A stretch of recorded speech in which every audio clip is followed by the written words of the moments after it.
Ukraine से एक ऐसी खबर सामने आई है जिसने पूरी दुनिया को हैरान कर दिया है, चौंका दिया है। दरअसल इजराइल ने यह फैसला कर लिया कि वो अब यूक्रेन को आयरन डोम एयर डिफेंस नहीं देगा। अगर ये एयर डिफेंस ज़ेलेंस्की हासिल कर लेते तो यूक्रेन की महाजंग में पुतिन को पीछे हटना ही पड़ता। लेकिन पुतिन ने एक ऐसी चाल चली कि ज़ेलेंस्की का यह सपना भी टूट गया है।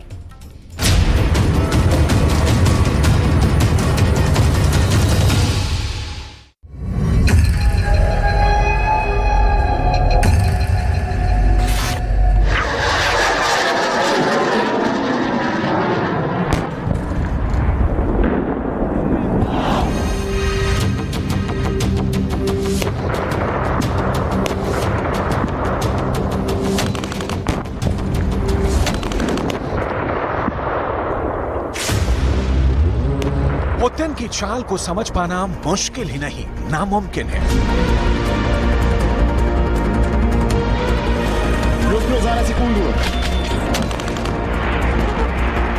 पुतिन की मिसाइल के धमाके की आवाज तो सिर्फ यूक्रेन में ही सुनाई देती है।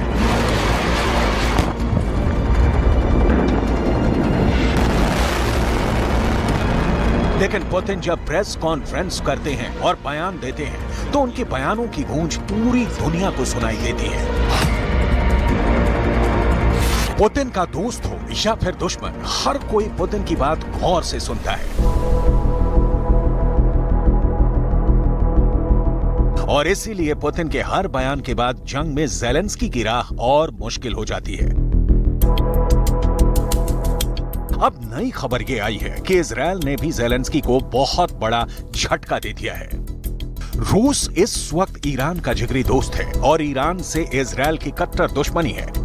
लेकिन इसके बाद भी ज़ेलेंस्की इजराइल से हथियार हासिल करने में फेल हो गए हैं। लेकिन इजराइल ने इस बार ऐसा बयान दिया है कि ज़ेलेंस्की के लिए जंग जीतने के सारे दरवाजे लगभग बंद हो चुके हैं।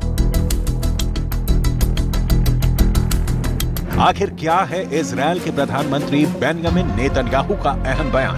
कैसे ईरान की चाल कामयाब हो गई?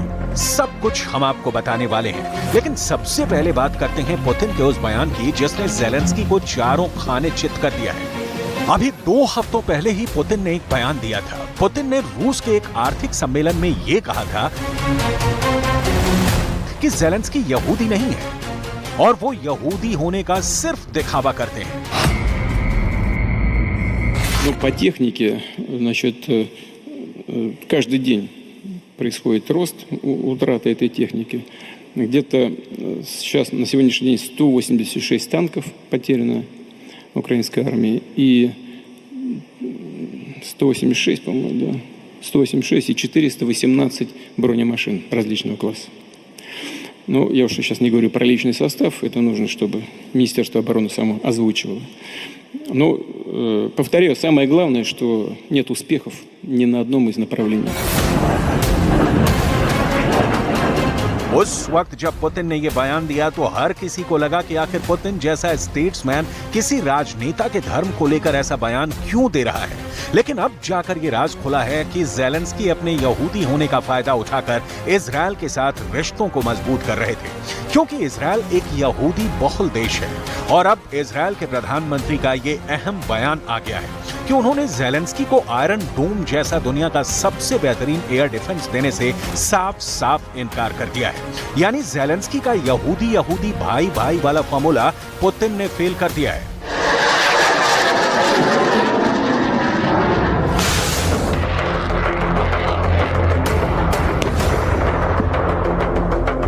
आपको जानकर हैरानी होगी कि इजराइल ने यूक्रेन को आयरन डोम देने से इनकार कर दिया। इसकी एक वजह ईरान भी है। आखिर ये वजह क्या है?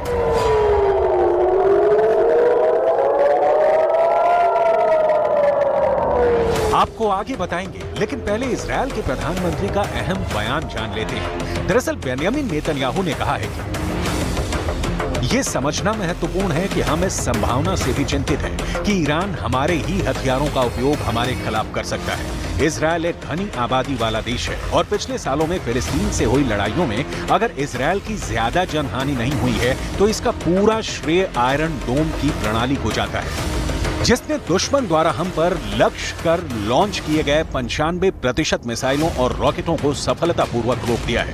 अगर हमने आयरन डोम की प्रणाली यूक्रेन को दी और यूक्रेन की किसी गलती से ये तकनीक ईरान के हाथों में पड़ गई, तो ईरान रिवर्स इंजीनियरिंग से आयरन डोम का तोड़ निकाल लेगा और इजरायल के अंदर रह रहे हमारे लाखों नागरिकों की जान खतरे में पड़ जाएगी।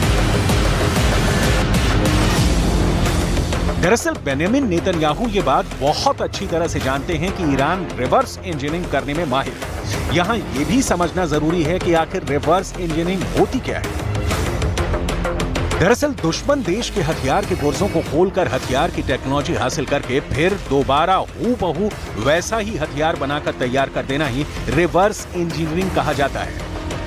चीन को भी रिवर्स इंजीनियरिंग की कला में माहिर माना जाता है। वो अमेरिका के कई हथियारों की रिवर्स इंजीनियरिंग सफलतापूर्वक कर चुका है। दरअसल कोई भी देश ये नहीं चाहता है कि उसकी एक्सप्लोसिव टेक्नोलॉजी किसी अन्य देश, खासकर दुश्मन देश के पास चली जाए। यही वजह है कि ऐसे देश हमेशा अपने हथियारों को संभाल कर रखते हैं और दुश्मन के कब्जे में पहुंचने से पहले ही नष्ट करने में भरोसा रखते हैं। ईरान भी चीन की तरह रिवर्स इंजीनियरिंग की कला में मास्टर रहा है।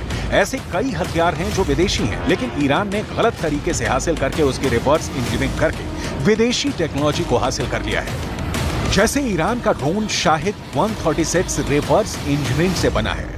ईरान के इस ड्रोन में जर्मनी का इंजन लगा हुआ है, जो 20 साल पहले ईरान ने अवैध रूप से हासिल किया था। अब आप जरा सोचिए कि ईरान के ड्रोन में टेक्नोलॉजी जर्मनी की लगी है, लेकिन वो जर्मनी के ही मित्र देश यूक्रेन के खिलाफ इस्तेमाल हो रही है।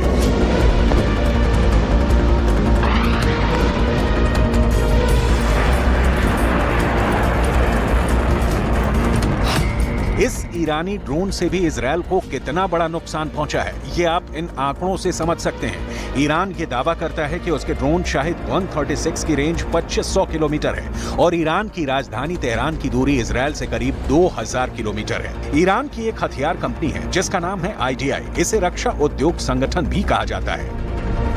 ये ईरान की एक स्वदेशी हथियार निर्माता कंपनी है जो रिवर्स इंजीनियरिंग करने के लिए बदनाम है और ईरान के लिए हथियार भी बनाती है। इस पर आरोप है कि ये हाल के कुछ वर्षों में अमेरिका, सोवियत संघ और चीन जैसे देशों के हथियारों की टेक्नोलॉजी को चुरा चुका है। जैसे ईरान ने एक होवित्जर तोप बनाई है जिसे रॉड 2 कहा जाता है। माना जाता है कि इस तोप को ईरान की इसी कंपनी ने रूस और अमेरिका की टेक्नोलॉजी को चुरा कर बनाया है। ईरान ने मिसाइल बनाने के लिए भी संयुक्त राज्य अमेरिका, उत्तर कोरिया और रूस की मिसाइल टेक्नोलॉजी को चोरी किया है। मिसाल के लिए ईरान की मिसाइल सैयद 1 के बारे में कहा जाता है कि ये चीन की टेक्नोलॉजी को चुरा कर बनाई गई है। इस मिसाइल को चीन की HQ-2 सैम मिसाइल का आधुनिक संस्करण माना जाता है। ये भी HA-2 सैम की तरह 200 किलोग्राम का हथियार है और इसकी स्पीड लगभग 1200 मीटर प्रति सेकंड है। दावा किया जाता है कि ईरान की मिसाइल सैयद 2 1979 की क्रांति से पहले संयुक्त राज्य अमेरिका से प्राप्त रिम 67 मिसाइल का ईरानी वर्जन है जो रिवर्स इंजीनियरिंग से बना है। दरअसल 1979 की क्रांति से पहले ईरान और अमेरिका में दोस्ती थी और तब ईरान को अमेरिका ने रिम 66 मिसाइल दी थी जिसकी टेक्नोलॉजी अब ईरान चुरा चुका है। एक्सपर्ट्स दावा करते हैं कि ईरान का साएघे फाइटर जेट भी अमेरिका के एक फाइटर जेट की टेक्नोलॉजी की रिवर्स इंजीनियरिंग है। दिसंबर 2011 में ईरान ने घोषणा की थी कि उसने एक अमेरिकी RQ-170 सेंटिनल ड्रोन को पकड़ लिया है। ईरान ने दावा किया था कि यह ड्रोन जासूसी करने के लिए ईरानी हवाई क्षेत्र में घुसपैठ करके आया था। ईरान ने अमेरिका के इस ड्रोन को वापस नहीं किया, बल्कि उस अमेरिकी ड्रोन की रिवर्स इंजीनियरिंग शुरू कर दी। ईरान के इंजीनियरों ने ड्रोन के डिजाइन और तकनीक को सफलतापूर्वक समझ लिया और फिर स्टेल्थ ड्रोन का ईरानी वर्जन तैयार कर लिया। इसके अलावा भी ईरान ने UAV, क्रूज मिसाइल और लड़ाकू विमान भी आधुनिक तकनीक वाले तैयार कर लिए हैं। उत्तर कोरिया की योनो श्रेणी की पनडुब्बियों पर आधारित ईरानी वर्जन की पनडुब्बियां भी तैयार हो चुकी हैं। इस वजह से ईरान की नौसेना की ताकत काफी बढ़ गई है। नेतन्याहू ने हालिया फ्रांस दौरे पर भी यूक्रेन को आयरन डोम देने का इशारा किया था। हालांकि वो सीधे रूस से टकराने से कतरा भी रहे थे, लेकिन ईरान को तबाह करने के लिए नाटो की मदद हासिल करने के मकसद से नेतन्याहू यूक्रेन को अपने सबसे ताकतवर एयर डिफेंस सिस्टम तक देने का मन बना चुके थे।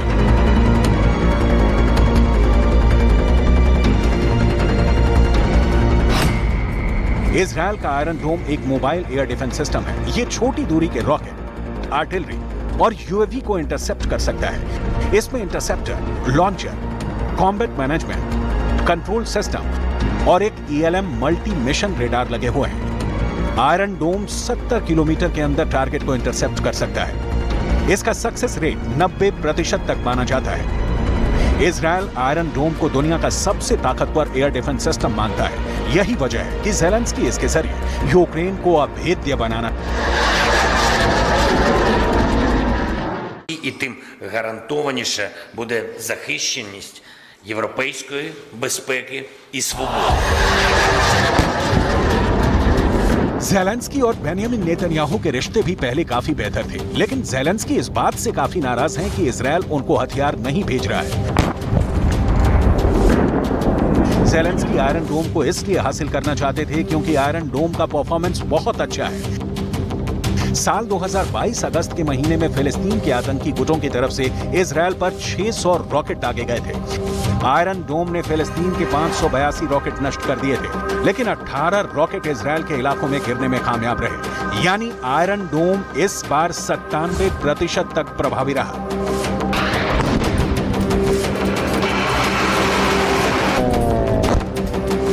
ये साल 2021 की तस्वीरें हैं, जब फिलिस्तीन के रॉकेट को इजरायल के आयरन डोम नष्ट कर रहे थे। साल 2021 में हमास ने इजरायल पर 1500 रॉकेट दागे, लेकिन 1350 रॉकेट आयरन डोम ने नष्ट कर दिए। तब आयरन डोम 90% तक प्रभावी साबित हुआ। इजरायल की सरकार अपने एयर डिफेंस पर बहुत ध्यान देती है, क्योंकि वो जानती है कि अगर आयरन डोम नहीं होगा तो इजरायल की हालत यूक्रेन की जैसी होगी। ऐसे में ईरान चाहे कितनी भी धमकियां दे, लेकिन सच ये है कि आज भी इजरायल के आसमान को चीर पाना मुश्किल ही नहीं, नामुमकिन है। कुल मिलाकर ज़ेलेंस्की की सारी उम्मीदें खत्म होती जा रही हैं और ज़ेलेंस्की को अमेरिका से ही सबसे ज्यादा उम्मीद है, क्योंकि आसमान से आ रही पुतिन की मिसाइलें यूक्रेन के लोगों का काल बन चुकी हैं।